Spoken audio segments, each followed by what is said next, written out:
Good morning, Rabotai. Rabbi David Tawil here to share an important message with you on this Yom HaShoah ve'Hagvura, Holocaust Remembrance Day.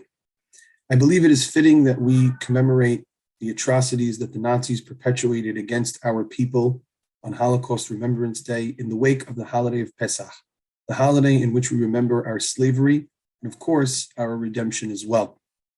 What does it mean to be a slave? In his Haggadah, Rabbi Jonathan Sachs quotes from Primo Levi in his book, If This Is a Man, about what it means to be a slave is more than just having your rights and your freedoms taken away from you, the fact that someone else is oppressing you and harming you and taking away your time. It is the fact that your oppressor takes away your ability to think about others, your humanity and your ethics and morals.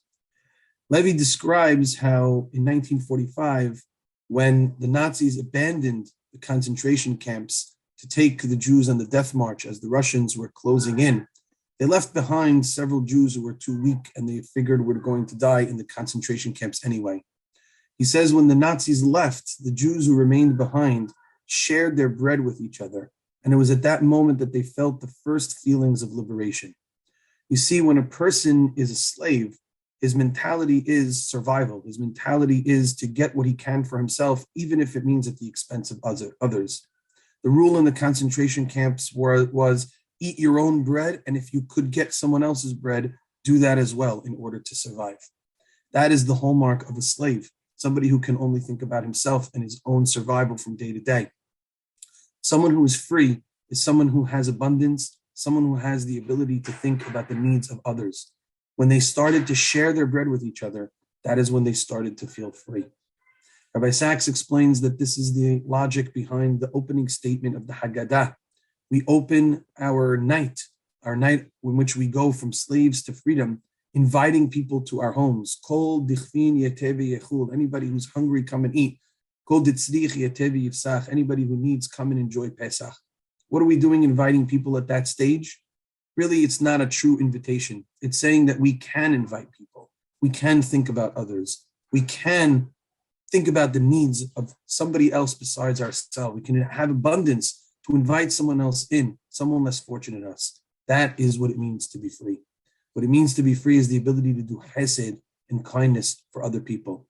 That was stripped from us during our time of oppression, and it's something that we now have the ability to do. I think a message, a takeaway for us, a way to memorialize those who were slaughtered al Kiddush Hashem, the Kedoshim, the holy ones who gave up their lives al Kiddush Hashem because they were Jewish, no matter where they came from, no matter what their background was, no matter their level of observance, they were Am Yisrael.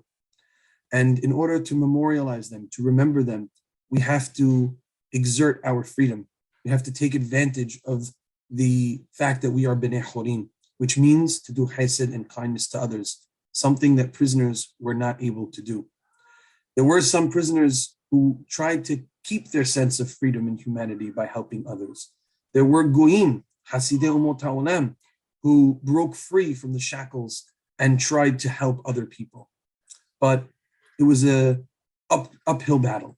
And so us now, free people, free Jews, take the opportunity today to do kindness in memory of those who lost their lives, who were genocide, who were murdered because they were Jewish. Make sure that we always take care of others. Make sure we use our freedom to do Hesed and kindness and bring tzedek umishpat to the rest of the world.